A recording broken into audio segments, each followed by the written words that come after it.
Hey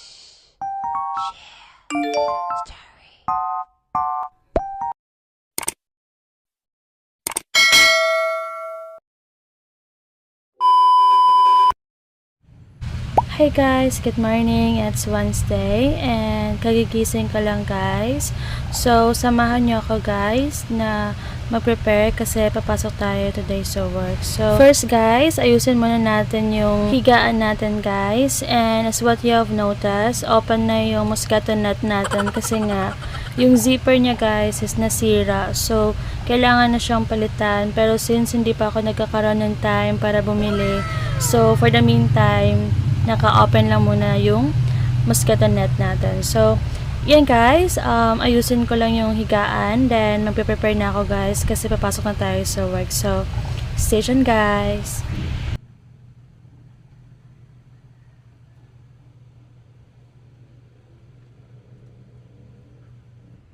So, yan guys, katatapos ko lang din guys mag-prepare. So, outfit check muna tayo guys. Naka-uniform tayo today kasi nga it's Wednesday. So, yan, samahan nyo ako guys. Pumunta na tayo sa work. So, let's go guys.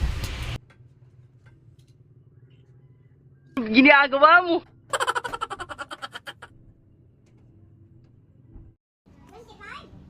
So, yan guys, nandito na ako sa work and katatapos ko lang din mag-breakfast. So, anyway guys, for today's video, samahan niyo ako guys kasi we will be including all the sales today and then after that guys, asikasuhin ko din yung price list namin kasi every quarter kasi guys, nag-change kami ng price list. So, obviously, yun yung agenda natin for today's video. So, samahan niyo ako guys na mag-work muna. So, stay tuned guys.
So, yan guys, still working and sobrang daming factor talaga na i-consider when it comes to creating a price list kasi syempre hindi lang kasi kami yung branch. So, meron kaming branch sa Ormoc. So, obviously, kapag gumawa kami ng price list, it must be universal. So, anyway guys, sobrang nahirapan lang din ako for computation pero kaya naman. So, anyway guys, tapusin ko lang din yung work ko. So, dyan lang muna kaya guys.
So, yan guys, still working pa din. So, as what you have noticed, sobrang loaded talaga guys sa paperworks today kasi nga nag-follow up din yung Tacloban branch regarding their orders. So, obviously, kailangan namin asikasuhin and i-check if there is an allocation para ma-deliver na din namin agad-agad. So, anyway guys, tapusin ko lang din yung work ko. So, dyan lang muna kayo guys.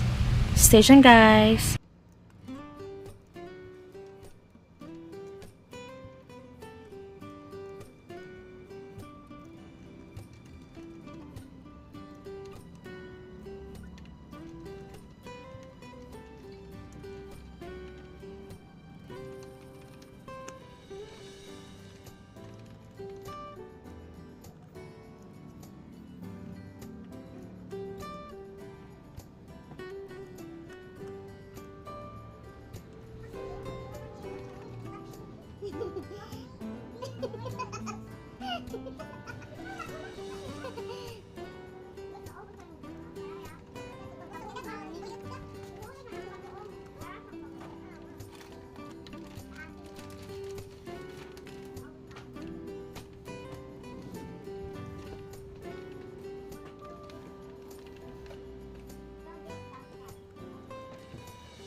So, hey guys, I'm back and finally, patapos na rin ako sa work ko. So, actually guys, wala naman masyadong ganap today kasi after work, uuwi lang din ako agad. And then, after that guys, magpapahinga na din ako diretso kasi nga, mga 10 PM, alis kami papuntang Cagsilausaw kasi meron lang kami importanteng pupuntahan. So, yun, that's all for today's video guys. Thank you guys for watching. So please don't forget to subscribe my YouTube channel. Bye guys!